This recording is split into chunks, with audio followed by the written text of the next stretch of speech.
Counterstrike is known for its visceral and satisfying gunplay. Now, firing a weapon looks pretty simple. You click your mouse, your character shoots, your target takes damage. But there's a lot more happening behind the scenes.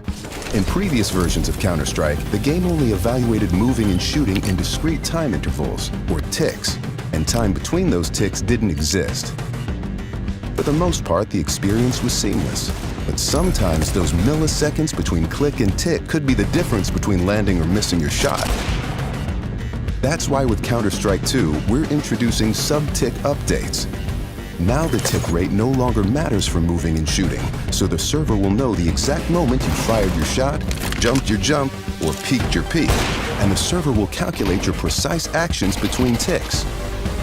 So what you see is what you get. With over 20 years of history, maps are a fundamental pillar of Counterstrike. And in Counterstrike 2, maps are getting a new look. But don't worry, you can still bring along your countless hours honing strategies and exploiting every corner and crevice.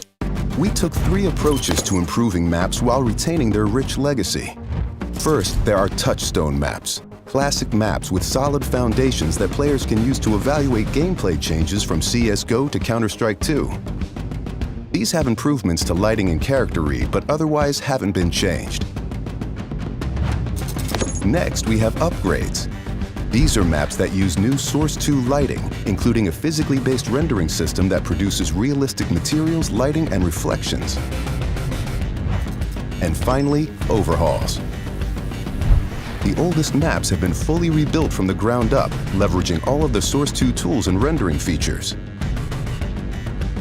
These tools will be available for community map makers to make it easier to build, experiment, and iterate. With upgrades to lighting, player read, and materials in Counterstrike 2, even the familiar will feel brand new. In a Counterstrike match, information can mean the difference between success or failure. As a result, smoke grenades have become a cornerstone of team tactics. With Counterstrike 2's new game engine, we've evolved smokes and made them dynamic. Smoke grenades now create volumetric 3D objects that live in the world. Now, not only do all players see the same smoke regardless of position, but the smoke can interact with the environment in interesting ways. It reacts to lighting, grows to fill spaces naturally. The shape of the smoke cloud can be pushed and carved by bullets and grenades. In Counterstrike 2, smoke grenades provide even more tactical opportunities. They're just going to look and play better.